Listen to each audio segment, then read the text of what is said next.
अस्सलामुअलैकुम, आप देख रहे हैं प्रोग्राम आपस की बात। मैं हूं मुबश्शिर हाशमी। नाज़रीन, इस्लामाबाद में गुज़श्ता एक हफ्ते से अफवाहों का बाजार गर्म है कि मुल्क में मुआशी हालात के पेश नज़र टेक्नोक्रेट सेटअप लाया जा रहा है, लेकिन किसी भी सियासी रहनुमा की जानिब से पहली मरतबा इसका जिक्र फवाद चौधरी ने गुज़श्ता रोज़ अपनी मीडिया टॉक में करके इसको मौजूए बहस बना दिया है। उन्होंने क्या कहा है, पहले वो सुनिए। एस्टैब्लिशमेंट ने एक गलती की, एक बेहतरीन हुकूमत को जिस तरह से घर भेजा गया और पीडीएम के ये जो जोकर्स हमारे पे मुसल्लत हुए, उसके बाद दूसरी बड़ी गलती ये है कि अब सोचने में, और ये बात जो सीरियसली आ रही है कि आप कह रहे हैं कि इस हुकूमत को घर भेज के हम 2.5 साल के लिए टेक्नोक्रेट गवर्नमेंट बना दें।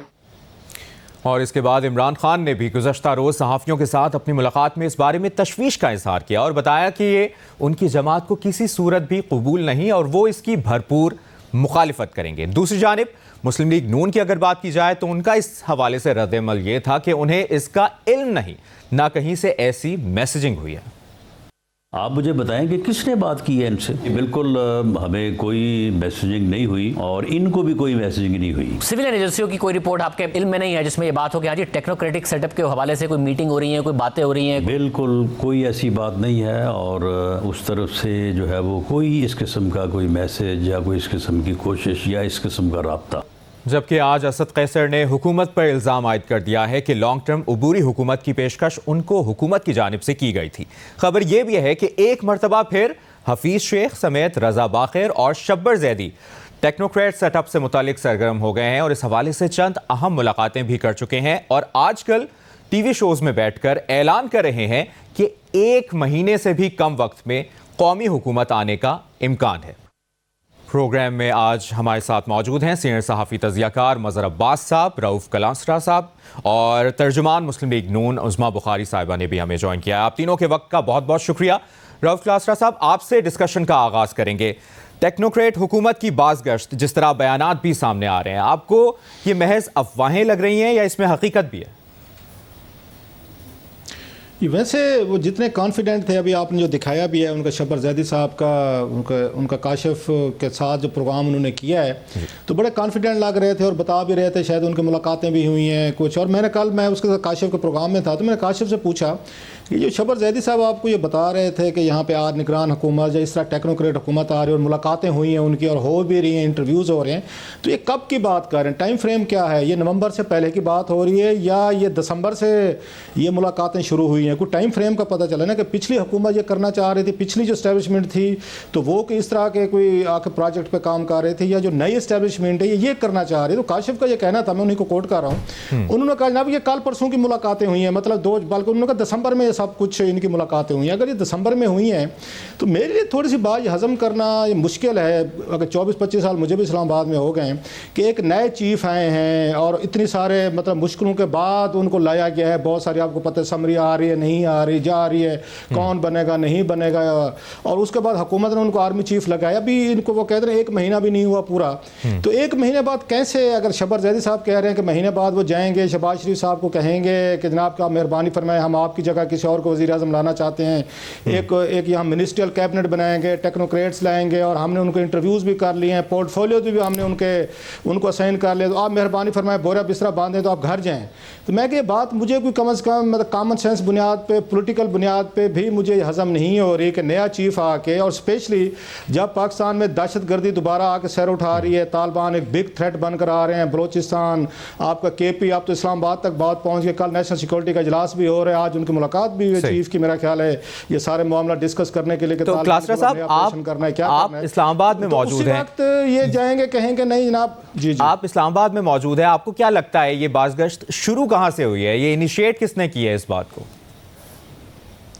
मेरा तो ख्याल है वो जो उनका काशिफ ने जो इंटरव्यू किया था उनका शब्बर जैदी साहब का, वहाँ से ये चीज़ है। इससे पहले तो ये मैंने नहीं सुनी थी, टू बी फेयर। लोग आके आप कहना शुरू हो गए जी फलां कह रहा था, ये तो इस तरह टेक्नोक्रेट्स तो पहले से भी आप देखें, शौकत अजीज़ साहब टेक्नोक्रेट थे, आपको याद होगा, शौकत तरीन साहब टेक्नोक्रेट थे, फिर यहाँ पे उसके बाद ये आए थे वो शेख साहब जो थे, तो शेख साहब आए तो वो टेक्नोक्रेट थे। तो फाइनेंस मिनिस्ट्री तो हमेशा ये टेक्नोक्रेट्स के पास रहती है, तो कोई तो, और उनके इस्टेब्लिशमेंट की मर्जी से फाइनेंस मिनिस्टर लगते हैं, इंटरव्यू फाइनेंस मिनिस्टर का हमेशा वो तो हमारी फौज इस्टेब्लिशमेंट करती है, वो क्लियरेंस देते हैं कौन बनेगा इस मुल्क का फाइनेंस मिनिस्टर। सो वो तो ऑलरेडी उनके पास ये चीज़ें नहीं है। सो ये मेरा ख्याल है, मेरा जहन कम अज़ कम होने को पाकिस्तान में सब कुछ हो सकता है। ये ऐसा मुल्क है यहाँ पे किसी पर कुछ नहीं कह सकते कि ये भी नहीं होगा वो भी नहीं होगा, अथेंटिसिटी के साथ नहीं कह सकते। लेकिन एक अगर रीजनेबल अगर रैशनल बुनियादों पर देखा जाए तो मुझे नहीं लगता है कि आर्मी चीफ या हमारा फौजी सेटअप है वो मौजूदा हुकूमत को जाके कहेगा 1 महीना पहले जिन्हें उन्होंने आर्मी चीफ लगाया है कि भाईजान आप ज़रा मेहरबानी करें, हम 2-2.5 साल के लिए ना कोई लोग लाना चाहते। मेरा ये जहन कम अज़ कम रैशनल मुझे नहीं लगती ये बात। ठीक है अज़मा बुखारी साहिबा, फवाद चौधरी पीटीआई ने, पाकिस्तान तहरीक इंसाफ ने तो वाज़े तौर पर कह दिया है कि उनकी जमात को किसी भी सूरत ये कबूल नहीं होगा टेक्नोक्रेट हुकूमत का क़याम। अगर ये बात होती है, इस पर अमल दरामद की बातें की जाती हैं, तो मुस्लिम लीग नून का क्या स्टांस होगा? अपोज करेंगे या सपोर्ट करेंगे इस सिस्टम को? शुक्रिया मुबशर। देखिए, जो बात है ही नहीं उसके ऊपर इतनी हाइपोथेटिकल गुफ्तगू मैं क्यों करूं, जब राना सनाउल्लाह साहब कैटेगोरिकली कह चुके हैं और फवाद चौधरी साहब तो वो बोलते हैं जो चंद चैनल बोलते हैं और चंद चैनल वो बोलते हैं जो फवाद चौधरी बोलते हैं। सो फवाद चौधरी साहब की तो एक अपनी तान है, वो अपनी मर्जी की गुफ्तगू जो है वो हर वक्त उनको जो है वो पाकिस्तान को उनको डिफॉल्ट कराने का भी शौक आया हुआ है। पाकिस्तान के अंदर जो है वो पता नहीं क्या क्या रात को ख्वाब देखते हैं, सुबह उठ के वो फरमा देते हैं। तो पाकिस्तान है, कोई मजाक थोड़ी है कि आप इस मुल्क के साथ ऐसे तजर्बे करेंगे। क्लासर साहब ने बिल्कुल दुरुस्त कहा कि टेक्नोक्रेट कौन सा इस मुल्क में नया ऑप्शन है। टेक्नोक्रेट हमेशा ही आ रहे हैं, लेकिन जब भी इस मुल्क को संवारने का, इस मुल्क को आगे बढ़ाना हमेशा सियासतदानों ने ही किया है और वही करेंगे।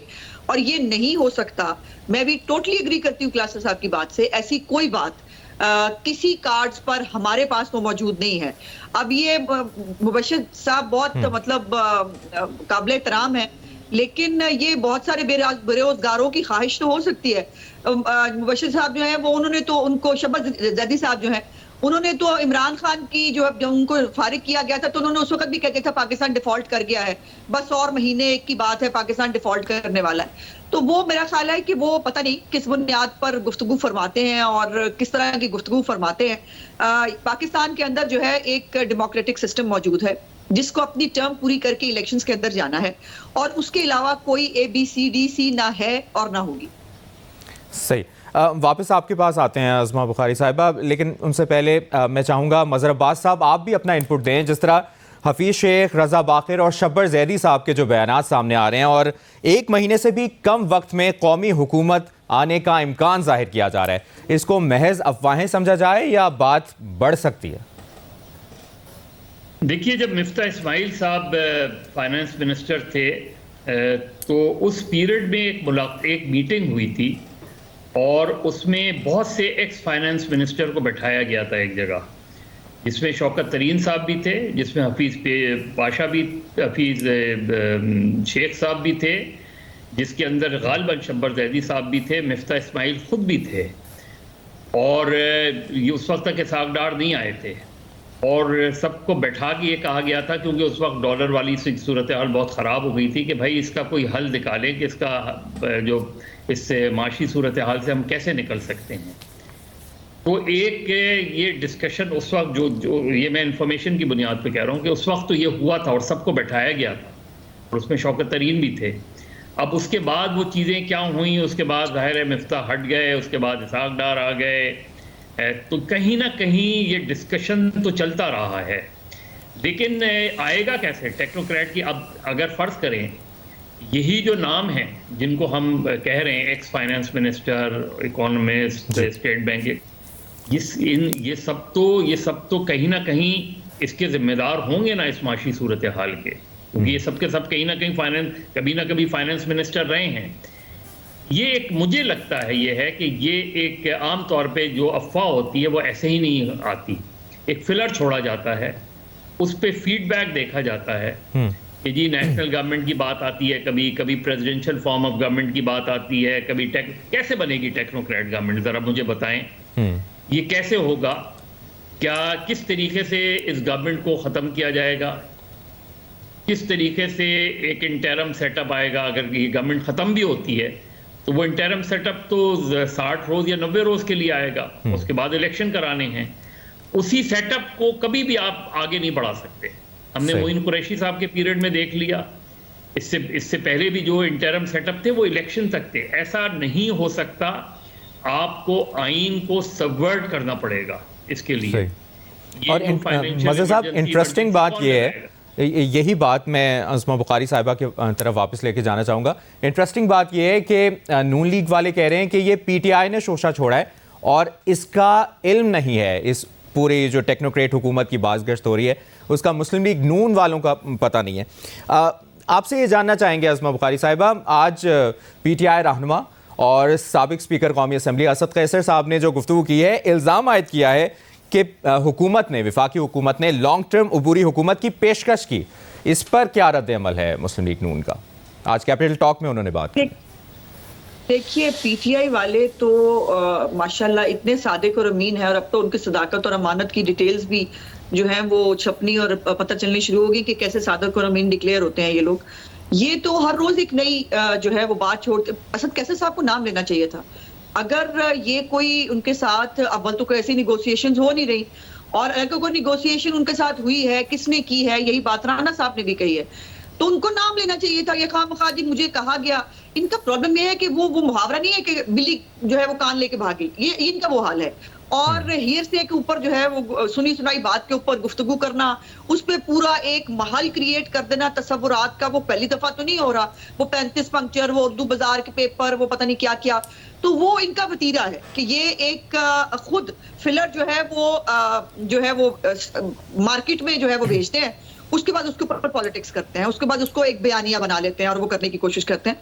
सो असद कैसर साहब के पास अगर कोई इंफॉर्मेशन है वो बताएं, उनको किसने कहा, पहली बात। दूसरी बात यह है कि क्या हुकूमत ने कोई ऐसा मुज़ाकराती टीम कोई डेजिग्नेट की हुई है जो उनके साथ कोई ऐसी गुफ्तगू कर रही थी। अब ये बैठकर पता नहीं क्या बात, अगर कोई हो सकता है कि हमारी पार्टी के किसी बंदे के साथ वैसे अनऑफिशियल बात हो रही हो, कोई आप गपशप में, तो हम बहुत सारी बातें करते हैं। उस गुफ्तगू को उन्होंने एक देखिए ना, डोनाल्ड लू जो है उसकी गुफ्तगू को भाई पूरा बयानिया बन गया था, अमेरिका के खिलाफ हम जिहाद करने निकल खड़े हुए थे। तो ये तो कोई बात इतनी बड़ी नहीं है।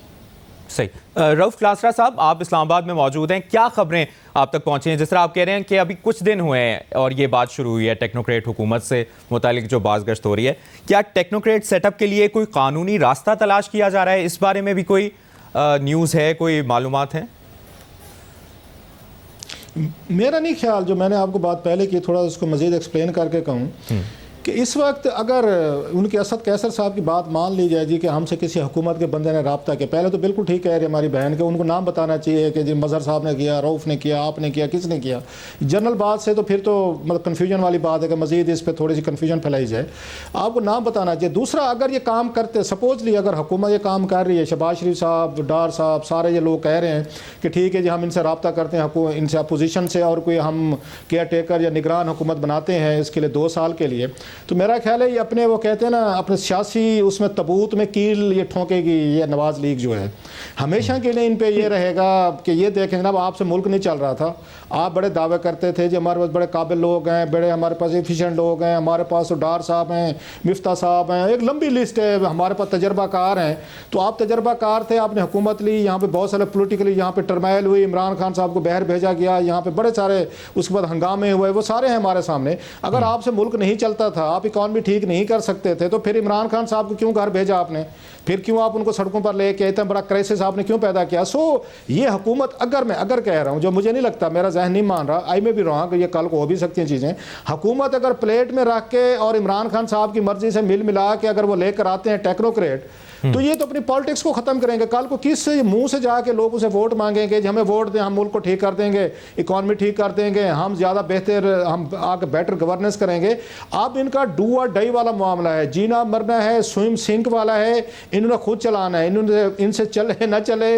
ये हाँ एक चीज़ हो सकती है, अगर इनको ज़बरदस्ती जो बात वो भी कहते रहे हैं कि जनाब ठीक है फिर आप हैं, टेक ओवर कर लें, आप संभाल लें मुल्क को, अगर हमसे नहीं चल आप संभाल लें, जो कि इनकी मेरा ख्याल है ख्वाहिश हो सकती है। ये हो सकती है कि ज़बरदस्ती आप हैं, कोई अपनी मर्जी का सेटअप बना लें ताकि ये कल को बहर आगे विक्टिम कार्ड प्ले करें, जैसे इमरान खान साहब कह रहे हैं, देखें जी हमें निकाल दिया इन्होंने, कल को ये भी कह सकते हैं देखें जी हमें हटा के हम तो इकॉनमी ठीक कर रहे थे, IMF के साथ ही बातचीत हो रही थी, हम डॉलर मैनेज कर रहे थे, इमदाद ले रहे थे, विजिट वगैरह कर रहे थे, लिहाजा यही बात क्लासरा साहब, मज़हर अब्बास साहब से भी मैं जानना चाहूँगा। मज़हर अब्बास साहब, जो अफसोस मैं ये नहीं लगता, मेरा जहन नहीं मानता कि इस वक्त ये हालात हो सकते हैं। अच्छा जी उस्मा आप क्या कह रही करना चाह रही हूँ आपकी इजाजत से। जी जी जी। अच्छा, मैं सिर्फ ये कहना चाह रही हूँ कि अभी जो है 2 दिन पहले फवाद चौधरी साहब का एक ऑडियो आया है जिसमें वो तरले कर रहे हैं कि प्लीज हमारी मिन्नतों वाला प्रोग्राम जो है वो मैसेज सलमान शहबाज तक और शहबाज शरीफ तक पहुंचा दे और पूछे कि आप हमसे क्या चाहते हैं। अगर फवाद चौधरी जो है वो हमें मैसेज भेज रहा है कि हमें बताएं कि हम आपके लिए क्या कर सकते हैं, तो आपका क्या ख्याल है कि हमने ये मैसेज भेजा होगा असद कैसर को चौथे महल्ले में कि जी आप जरा जो है वो ये लॉन्ग टर्म गवर्नमेंट जो है ये मनवा दें हमें, मतलब ऑपोजिशन से। कमाल बात है ना।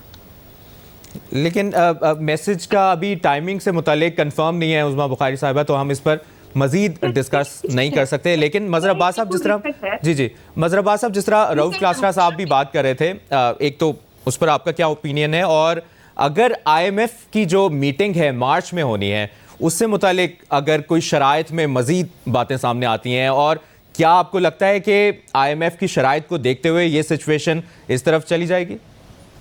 देखिए, अभी जब आरिफ अलवी साहब का जिस फेमस डिनर हुआ था उसमें ये बातें सामने आई थी, और वहाँ जो बिजनेसमैन बैठे हुए थे उनमें से कई बिजनेसमैन का ख्याल था कि जी हमें हर सूरत में IMF के प्रोग्राम में जाना है, अगर हम IMF के प्रोग्राम में नहीं गए तो बहुत से प्रॉब्लम्स खड़े हो जाएंगे।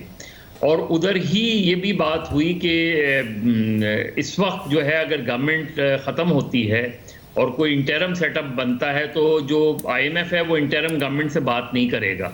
अब ये दोनों बातें बड़ी मुतज़ाद हैं कि अगर कोई भी टेक्नोक्रेट गवर्नमेंट बनती है तो IMF टेक्नोक्रेट गवर्नमेंट से क्यों बात करेगा, तो ये बताते खुद एक कॉन्ट्रडिक्टरी चीज़ बनती है। तो मुझे नहीं लगता, और टेक्नोक्रेट गवर्नमेंट इस मुल्क में मार्शल लगाने के बाद तो बन सकती है, उसके अलावा नहीं बन सकती, क्योंकि कोई जो इंटरम सेटअप अगर ये गवर्नमेंट ख़त्म होती है, असेंबली डिसॉल्व होती है, तो कॉन्स्टिट्यूशन के तहत वो इंटरम गवर्नमेंट जो है उसका काम सिर्फ इलेक्शन होगा, उसके अलावा कुछ नहीं होगा। तो ये मुझे लगता है सिर्फ यही है कि कहीं ना कहीं ये है कि इकोनॉमिक सिचुएशन से कैसे निकला जाए, इस तरह की बातें हो रही हैं। लेकिन जितना ओवर रिएक्ट, मेरे लिहाज से PTI थोड़ा सा ओवर रिएक्ट कर रही है। सही। और ओवर रिएक्ट, अब उन्होंने तहरीक का भी ऐलान कर दिया है, यानी वो तहरीक अभी तो तहलील तक थी, अब वो तहरीक शुरू हो गई कि कल से तहरीक शुरू होगी।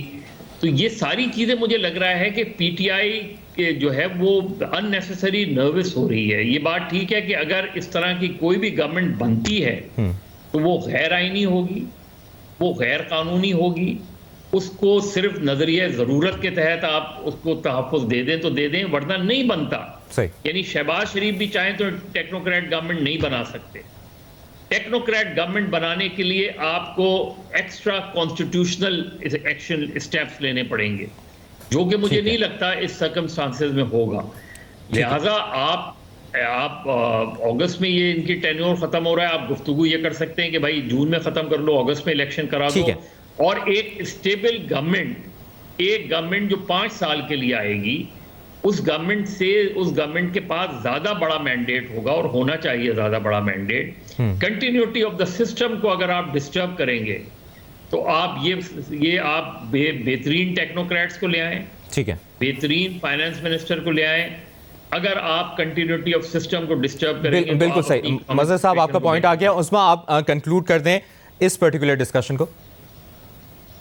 देखिए, मैं सिर्फ इतना कहना चाहती हूँ कि पाकिस्तान के जो हालात हैं इस वक्त, माशी हालात, ये कोई जुम्मा 8 दिन से नहीं हुए हैं।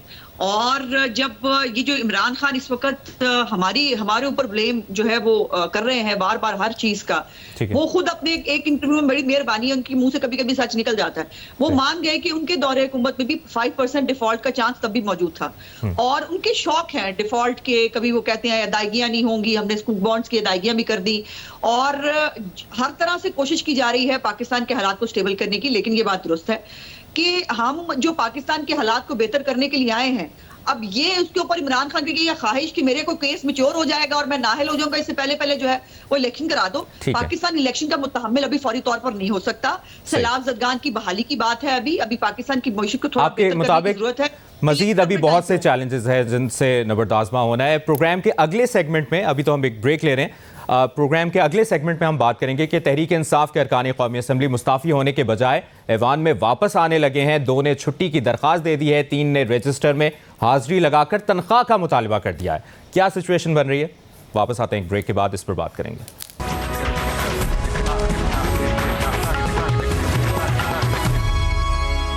ब्रेक के बाद प्रोग्राम आपस की बात में एक बार फिर खुशामदीद कहेंगे। तहरीक इंसाफ के अरकान कौमी असम्बली मुस्ताफ़ी होने के बजाय ऐवान में वापस आने लगे हैं। 2 ने छुट्टी की दरख्वास्त दे दी, जबकि 3 ने रजिस्टर में हाजिरी लगाकर तनख्वाह का मुतालबा कर दिया है। अरकान ने स्पीकर को बताया कि 22 अरकान ने कॉल की है और कहा है कि वो इस्तीफ़ा नहीं देना चाहते, और 6 ने कहा है कि इनमें से इज्तिमाई इस्तीफ़ों पर उनके दस्तखत जाली हैं। साबिक स्पीकर असद कैसर ने मामला इमरान खान के सामने उठाने और फिर दोबारा मिलने के लिए स्पीकर से वक्त मांग लिया है। इस तमाम तर मामले पर अंदरूनी कहानी क्या है इस मामले की, जियो न्यूज़ के नुमाइंदे वक़ार सत्ती ने एक तफसीली रिपोर्ट तैयार की है।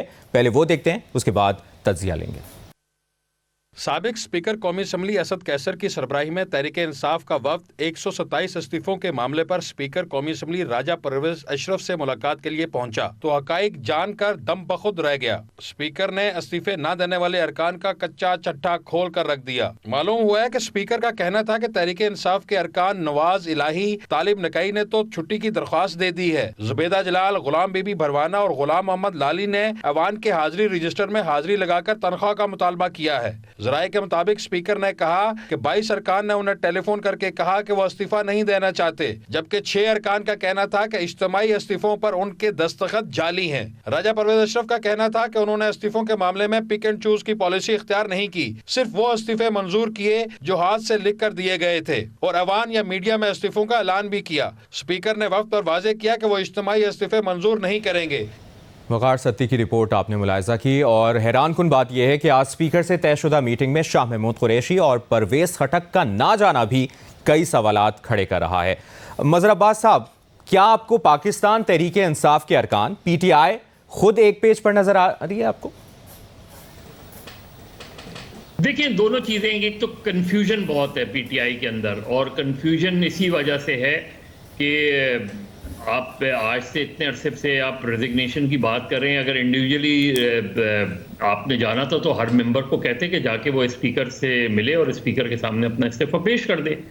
ये खामाखाई का एक वो क्यों करने की ज़रूरत थी? अगर क्या फ़र्क पड़ता अगर 123 अरकान एक एक करके चले जाते, अपनी हैंड राइटिंग से रेजिग्नेशन वो करते।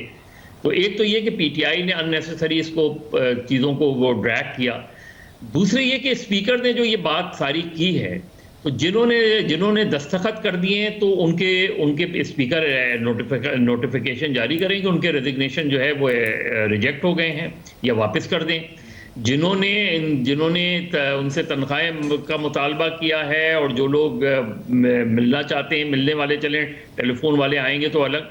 लेकिन स्पीकर भी सीक्रेसी रख के मेरा ख्याल है अपने जो मनसब है उसके सामने इंसाफ नहीं करे। शाह महमूद कुरैशी का तो इस्तीफा उन्हें उसी दिन कबूल कर लेना चाहिए था जिस दिन खड़े होकर उन्होंने रिजाइन किया था। यानी जो असेंबली के फ्लोर पे खड़े होकर कह दे कि मैंने इस्तीफा दे दिया, तो वो इस्तीफा तो फौरन एक्सेप्ट होना चाहिए था। सबसे पहले शाह महमूद का इस्तीफा एक्सेप्ट होना चाहिए था। तो दोनों तरफ से ही चीज़ें वो अननेसेसरी ड्रैग हो रही हैं उसमें। लेकिन अब देखते हैं कि पंजाब में जो डेवलपमेंट हो रही है, पंजाब की डेवलपमेंट किस हद तक होती है। परवेज़ इलाही साहब अदम एतमाद का वोट लेते हैं, नहीं लेते हैं तो कब लेते हैं, अब और उसके बाद की क्या सूरत हाल होगी। तो मेरा ख्याल है PTI जो है अब इस बहुत क्लियर कट आना चाहिए उन्हें। खैबर पख्तूनख्वा की असेंबली को तहलील कर दें, वहाँ जाएँ, दें 2/3 मेजॉरिटी।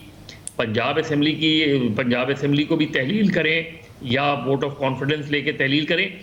ये कंफ्यूजन जो है इससे PTI को फायदा नहीं हो रहा। जो नून लीग या दूसरी पार्टी हैं उनकी अपनी पॉलिटिक्स किस हद तक शफाफ है, दुरुस्त है, वो एक उस पर अलग बहस है। लेकिन PTI बहुत इंपॉर्टेंट बात आपने की है कि इस कंफ्यूजन से PTI को कहीं फायदा मिलता नहीं दिख रहा। क्लास का समझ में आया कि PTI के लोग अगर फर्ज करें स्पीकर ने ये कहा कि एक एक करके आए, तो क्या हर्ज है, एक एक करके चले जाए। जब आपको एतमाद है अपने लोगों पे तो उसमें हर्ज क्या है? अगर स्पीकर कह रहे हैं आप जाके उनके सामने हर रोजाना 10 अरकान चले जाएं, एक एक करके चले जाएं। तो ऐसा क्यों नहीं हो पा रहा क्लासरा साहब? क्या पीटीआई को अपने मेंबरान असेंबली पर एतबार नहीं है? मेरा ख्याल है मजहर साहब ने जैसे कहा है कि कन्फ्यूजन की जो बात की है, ये कन्फ्यूजन शायद इनको सूट करती है पीटीआई को। मैं तो इसको दूसरे तरीके से देखूंगा कि यहाँ पे अनरेस्ट रहे, यहाँ पर पॉलिटिकल इंस्टेबिलिटी रहे, यहाँ पे जो इश्यूज़ हैं उनको वो लेकर चलें, डेली के एजेंडास जो हैं वो लेकर चलें, और बाहर बैठ के पार्लियामेंट से हुकूमत को अगर बैठ के टारगेट करें, जो उनकी मैं समझता हूँ स्ट्रेटजी जो है अगर इस हद तक देखी जाए तो वो अगर कामयाब इसलिए रही है कि हुकूमत जो है वो डिलीवर करने में नाकाम रही है। कुछ ज़्यादा बहुत बड़े जो दावे किए थे इन्होंने कि आएंगे इकनॉमिक हम रिवाइवल कर देंगे और हम यहाँ पर उस पर दूध और उसकी नहर की एक उसकी आगे नहरें बहा देंगे, वो नहरें नहीं बहा सके, जिसकी वजह से इमरान खान साहब का नैरेटिव जो है वो ज़्यादा पॉपुलर हुआ है पब्लिक में। और वो जो उन्होंने कहा है नैब के चेंजेस किए हैं, केसेस सेटल हुए हैं, केसेस विड्रॉ हुए हैं, जो बड़े बड़े केसेस है नैब के क्लोज हुए हैं, FIA की इंक्वायरीज वो क्लोज हुई हैं। सो इमरान खान का जो नैरेटिव था कि ये इसलिए पावर में लाए गए हैं कि इन्होंने बैठ के अपने केसेस जो हैं इन्होंने सेटल करने, अपनी करप्शन जो है उसको बैठ के सबूत मिटाने और नैब को साथ मिला के इन्होंने सारा अपना मामला सेटल करना है। अब इमरान खान साहब जो हैं वो ये चाहते हैं, अब उनके 8 महीने उन्होंने गुजार लें कि उन्होंने बड़ी कामयाबी से अप्रैल से लेके वो दिसंबर तक पहुँच गए। आगे उन्हें फील होता है कि अगर उसमें 6 महीने आपके मजीद 8 महीने रह गए, 8 महीनों में अगेन फिर उनको सूट करता है कि इसी तरीके से जैसे आपने पिछले गुजारे हैं अगले भी आप गुजारें, ना हुकूमत को स्टेबल होने दें, ना हुकूमत को पाऊँ आप इनके यहाँ पे स्ट्रांग होने दें, ना ये इकनॉमिक रिवाइवल कर सकें, ना ये कोई बहुत बड़े काम कर सकें।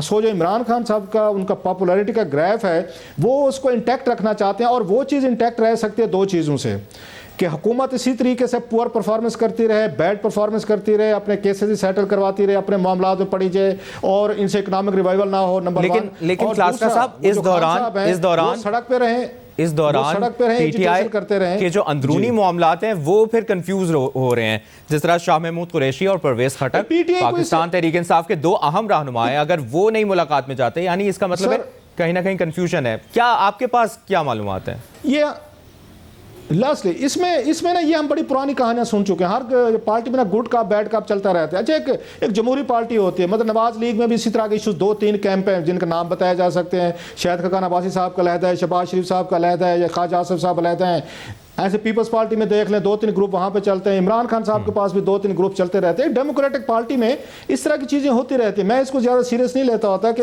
एक पार्टी जो है ये कोई आर्मी की रेजिमेंट तो नहीं है ना जहाँ पे आपको आर्डर दिया जाए और आपने वैसे करना है। जमहूरी आवाज़ें होती हैं, लोग ओपिनियन देते हैं, इख्तलाफ करते हैं, डिबेट होती है, फैसले होते हैं, फेयर इनफ। सो अगर परवेज ये खट्टक साहब होंगे, शाह महमूद कुरैशी साहब होंगे, वो डिफर भी कर रहे हैं सपोजली, तो वो क्या ऑप्शन है उनके पास? मतलब अगर वो डिफर करते हैं, क्या उन दोनों में जुर्रत है कि इमरान खान साहब जो फैसले करते हैं, अब जो इमरान खान साहब ने फैसला किया था कि मैंने पार्लियामेंट से जाना है, निकलना है, तो उस फैसले में ना परवेज खट्टक साहब शामिल थे, ना उसमें शाह महमूद कुरैशी साहब शामिल थे। इसके बावजूद उन्होंने माना, उनसे पूछ लें। मतलब बड़ी तादाद में इनके जो लोग हैं पीटीआई के वो शामिल नहीं थे। 3-4 लोगों ने फैसला करवाया इमरान खान साहब के साथ बैठ के। आपकी मेजॉरिटी पार्टी तो शामिल ही नहीं थे, लेकिन डर के मारे ऑप्शन क्या है, क्या करेंगे? मतलब परवेज खट्टक साहब किधर जाएंगे अगर इमरान खान साहब को छोड़ते हैं, या शाह महमूद कुरैशी साहब के पास क्या ऑप्शन रह जाएंगे? सो अल्टीमेटली साहब अगर ऐसे ही अरकान की तादाद बढ़ती रही तो एक अलग कैंप खान साहब के सामने खड़ा हो जाएगा। सर मैं एक बात कहूँ, हमने पिछले उसमें देखा है 2002 में एक आखिरी कैंप बना था, अगर आप मुझसे पूछें लास्ट कैंप बना था जब यहाँ पीपल्स पार्टी के पेट्रियाट बनाए थे जनाब मुशर्रफ साहब ने। उसके बाद अगर नवाज शरीफ साहब की पार्टी सबसे ज़्यादा दबाव में रही है, बेनज़ीर भुट्टो साहब भी दबाव में रही है, कोई उसके बाद पार्टियाँ नहीं टूटी।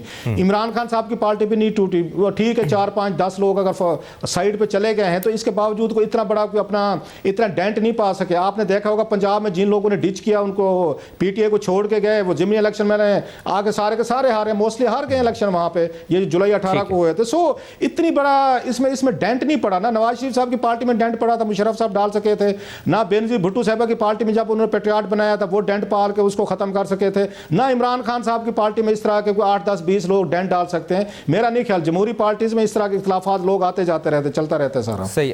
उस्मा बुखारी साहिबा, जिस तरह आज स्पीकर राजा परवेज अशरफ ने मीडिया से गुफ्तगू भी की, मुलाकात भी की, जो आज इकदाम उठाया, आपके ख्याल में जो स्पीकर ने 11 इस्तीफे मंजूर किए उसकी तौजी किस हद तक कितनी दुरुस्त है आपके ख्याल? मैं मुबशिर जरूर आपके सवाल का जवाब देती हूँ। एक बात मैं जरूर जो क्लासरा साहब ने की हमारे केसेस के हवाले से, पहली तो बात यह है कि अब वो खास तौर पे वो मीटिंग जिसमें मजहर अब्बास साहब मौजूद थे, सदर पाकिस्तान का भी ये कह देना कि नैब के पास सबूत नहीं होते थे लेकिन वो बंदों को पकड़ लेते थे और बड़ी मुदाखलत थी। और इमरान खान भी अपने बहुत सारे इंटरव्यूज में बता चुके हैं कि उनको बाजवा साहब का सबसे बड़ा कसूर ये है कि मेरे सियासी मुखालफिन को तहस नहस करने में उन्होंने मेरा साथ नहीं दिया, पहली बात। दूसरी बात यह है कि उनके पास 3.5 पौने 4 साल थे जिसके अंदर उन्होंने तमाम तर कोशिशें करके देख ली और जिसके ऊपर नैब का केस बनता था उस पर वो डाल दिया, राना सनाउल्लाह पे हीरोइन डलवा दी, उसके बाद जो है वो आर्टिकल 6 तक का केस ख्वाजा आसिफ साहब के ऊपर डलवाने के लिए फरमाइश जो है उसका इजहार किया। और हमें तमाम जो ये नैब की कारकर्दगी के बारे में आला अदलिया कहती रही, सुप्रीम कोर्ट ने कहा कि ये विक्टिमाइजेशन का इदारा है, उन्होंने कहा पॉलिटिकल इंजीनियरिंग का इदारा है, उन्होंने कहा सियासी मुखालफिन को जो है वो कुचल रहे हैं। तो ये अब मेरा ख्याल है उनके इमरान खान के सियासी इंतकाम को आगे ले जाना और उनके सियासी इंतकाम का निशाना बनते रहना कोई अक्लमंदी नहीं है, पहली बात। अब आ जाते हैं आपके सवाल की तरफ।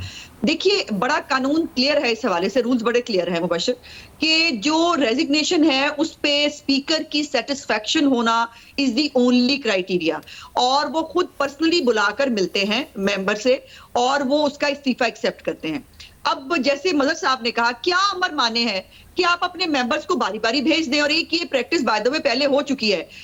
हम जो स्पीकर साहब हैं उन्होंने पूरा एक स्केड्यूल जारी किया था, 10-10, 15-15 लोगों के हिसाब से एक पूरा स्केड्यूल जारी हुआ था कि 10-10, 15-15 लोग मुझे रोज इस डेट पे आके मिलके इस्तीफों की तस्दीक करा दें। वो नहीं हुआ। अब प्रॉब्लम इसलिए ये है, मैं बताती हूँ जो प्रॉब्लम है। प्रॉब्लम ये है कि इनके मेंबर से बजोर आपने ताकत के जरिए और धमकियों के जरिए आपने उनसे जो है वो ये अनाउंसमेंट आपने तो कर दी, लेकिन लोग ये अनाउंसमेंट जो है फुलफिल करने के लिए तैयार नहीं है, वो अपने इस्तीफे देने के लिए तैयार नहीं है। देखिए ना, आज इमरान खान साहब, अभी जी बताइए, फवाद चौधरी ने अपना मिनिस्टर इनक्लेव का घर खाली कर दिया। मेरी इतलात के मुताबिक कुछ दिन पहले तक भी वो घर उनके कब्जे में था। 8 महीने से मसूब वहां पर जो है साबिक मिनिस्टर होते हुए वहां बराजमान है। मतलब इससे ज्यादा मुनाफकत हो सकती है कोई? आप स्पीकर के पास अपने मेंबर भेजें, ये क्यों है कि गन पॉइंट के ऊपर जो है वो हम मेंबर लेके जाएंगे और गन पॉइंट के ऊपर जो है आप खड़े होकर कहें कि ये सारे जो है ये इस्तीफे कबूल कर लें? ऐसे नहीं होता। ये स्पीकर का इख्तियार है, उसको इंडिविजुअली सबको मिलना है और अपनी सेटिस्फेक्शन के मुतालिक उनको स्पीकर को इस्तीफे आगे। लेकिन उस्मा साहिबा, जिस तरह मजहर साहब ने भी जिक्र किया, फ्लोर ऑफ द हाउस में अगर एग्जाम्पल सामने रखी जाए जावेद हाशमी साहब की, उनके इस्तीफे के मामले की, तो एटलीस्ट शाह महमूद कुरैशी साहब का तो फिर इस्तीफा मंजूर किया जाना चाहिए ना?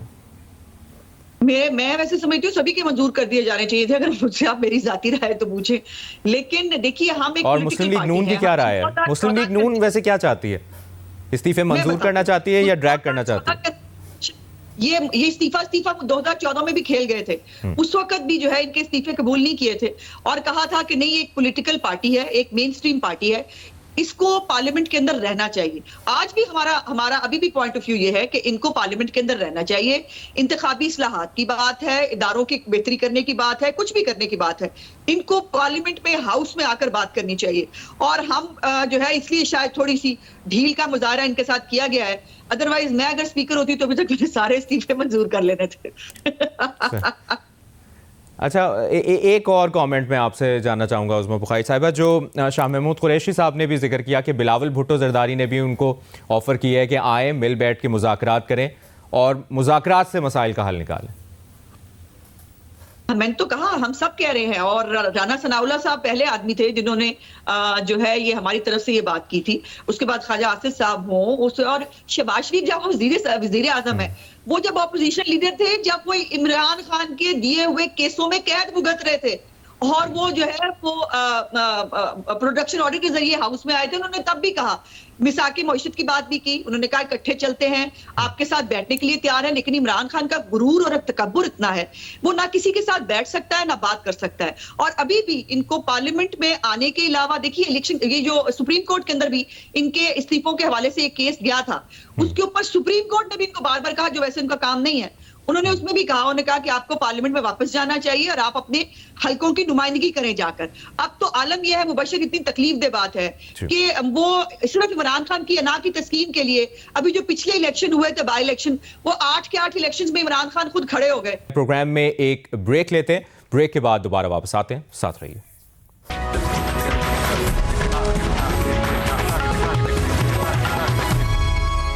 ब्रेक के बाद प्रोग्राम में एक बार फिर खुशामदीद। कल इंतहाई अहम कौमी सलामती कमेटी का इजलास है और इस इजलास से कबल आर्मी चीफ और वज़ीर आज़म की अहम मुलाकात हुई है। कितनी अहम है ये मुलाकात? सबसे पहले मज़हर अब्बास साहब, आपका क्या ओपिनियन है? कल कौमी सलामती कमेटी का इंतहाई अहम इजलास है, उससे पहले ये मुलाकात हुई है। कई लिहाज से बहुत अहम इजलास है। इसका जो दो एजेंडे पे जो दो आइटम है जो मैंने सुने हैं, वो एक तो इकोनॉमिक सिचुएशन है और दूसरी टेररिज्म है। अब ये दोनों सूरत हाल दोनों ही ख़राब हैं। यानी सूरत हाल है जिस तरीके से बलूचिस्तान में जो कुछ हो रहा है और दीगर इलाकों में हो रहा है, जिस तरह के थ्रेट अलर्ट्स हैं, वो ऐसा लग रहा है कि दहशतगर्दी दोबारा सर उठा रही है और इस पे बहुत संजीदगी से देखना पड़ेगा, क्योंकि अगर आपका अगला साल इलेक्शन का साल है तो कहीं ऐसा ना हो कि 2013 का रिपीट हो जाए। और 2013 के रिपीट जब मैं कहता हूँ तो उसमें बाकायदा टीटीपी ने टारगेट किया था पॉलिटिकल पार्टीज़ को जिनको उन्होंने निशाना बनाना था, तो कहीं वो ना होने जा रहा हो। फिर मईशत की जाहिर है, अगर मईशत भी नेशनल सिक्योरिटी के एजेंडे पर है तो इसका मतलब ये है कि ये जो सारी चीज़ें हम सुन रहे हैं इधर उधर से, तो वो उस पे मेरा ख्याल है कि बहुत कोई मौसर जो है लाएमल बनाने की ज़रूरत है। इसहाक डार साहब ब्रीफिंग देंगे, क्या ब्रीफिंग देते हैं, उसमें और कौन लोग होंगे। तो मेरा ख्याल है ये अब तक के जो पिछले 1-1.5 साल में नेशनल सिक्योरिटी के इजलास हुए हैं उसके मुकाबले में ये इस इजलास की बहुत ज़्यादा अहमियत है, हर तरीके से, सियासी तौर पे भी, माशी तौर पे भी और दहशतगर्दी के हवाले से भी। क्लास्ट्रा साहब, यही सवाल आपसे, कल होने वाला कौमी सलामती कमेटी का इजलास इंतहाई अहमियत इख्तियार कर गया है, आपका क्या कमेंट है? ये मेरा ख्याल है जो मज़हर भाई ने बातें की बिल्कुल सही हैं कि इस वक्त सबसे जो मेजर बिग थ्रेट्स हैं आपको इकनॉमिक है और उसके साथ तालिबान की रिवाइवल है। और वो इस पर बड़ा अफसोस से कहना पड़ता है कि पिछली जो हमारी इस्टेब्लिशमेंट रही है, जो उन्होंने अपीजमेंट की उन्होंने पॉलिसी रखी थी कि तालिबान हमारे भाई हैं, दोस्त हैं, दोबारा इनको वापस लाएं, तल्लुकात ठीक करें, उनको एमनेस्टी दें और हमने सीज़ फायर वगैरह देखे, उसका तालिबान ने फ़ायदा उठाया है। उन्होंने अपने आप को रीग्रुप किया है, अपने उन्होंने रिसोर्सेज, मैन पावर उन्होंने दोबारा इकट्ठी की है। और माजी में भी हमने देखा कई इस तरह के पीस इनिशिएटिव अगर हुए वक्ती तौर पर 3-6 महीनों के लिए, जब वो कमज़ोर पड़ते हैं तालिबान, वो आके आपके साथ मुज़ाकरात शुरू कर देते हैं, दरमियान में लोग डाल लेते हैं और जब अपने आप को रीग्रुप कर लेते हैं, वसाइल इकट्ठे कर लेते हैं, देन द स्ट्राइक, रियासत को भी मारते हैं, फिर उसके बाद हमारे फौजी शहीद होते हैं, सिविलियन, पुलिस, मतलब सारे के सारे लोग कुर्बानियाँ देते हैं। पिछली मैं समझता हूँ इस्टेब्लिशमेंट है जो उन्होंने आके इनको 2-3 साल उन्होंने रखा है, हुकूमत भी उसमें साफ ज़रा शामिल थी, उसके नतीजे अब इनको भुगतने पड़ गए हैं। जो मौजूदा नई इस्टेब्लिशमेंट है ये कि इनको अब सारे ऑपरेशन करने पड़ेंगे। और बड़े दुख की बात है कि जो इतनी बड़ी कुर्बानियाँ दी थी, 70,000 हमने पूरे मुल्क ने दी थी, बिलियंस ऑफ डॉलर्स का नुकसान हुए, जानी नुकसान हुए, आपने अपनी पॉलिसी से, अपनी अपीजमेंट से आपने दोबारा सारा का सारा मलिया मेट कर दिया है। और मेरी उस दिन बात हो रही थी साबिक DGISI जो है ये थे उस पर जनरल जवेद अशरफ काजी साहब से, तो उन्होंने यही कहा मेरे एक सवाल के जवाब में, उन्होंने कहा जनाब कि हमने शायद जल्दी कर दी थी, काबुल में जब तालिबान आए थे तो पूरी कौम खुश हो गई थी, हम भी खुश हो गए थे कि जनाब कि बस अब इसके बाद मसला हल है। तो पता यह चला कि मसला तो अब शुरू हो रहा था कि पाकिस्तानी तालिबान ने वहाँ से उन्होंने इंस्पिरेशन ली है कि अगर वो कर सकते हैं काबुल में फतह, अमेरिका को बाहर भेज सकते हैं, तो हम पाकिस्तान में क्यों नहीं अपनी रियासत बना सकते। सो दैट वाज मेरा ख्याल है कल वाली मीटिंग जो है बड़े टफ और बड़े पेनफुल फैसले लेने पड़ेंगे इन्हें। बहुत शुक्रिया आपका सीनियर सहाफ़ी तज़कियाकार रऊफ़ क्लास्ट्रा साहब, मज़हर अब्बास साहब, तर्जुमान मुस्लिम लीग नून उस्मा बुखारी साहिबा, आप तीनों के वक्त का बहुत बहुत शुक्रिया। प्रोग्राम आपस की बात से इजाज़त दीजिए, अल्लाह हाफ़िज़।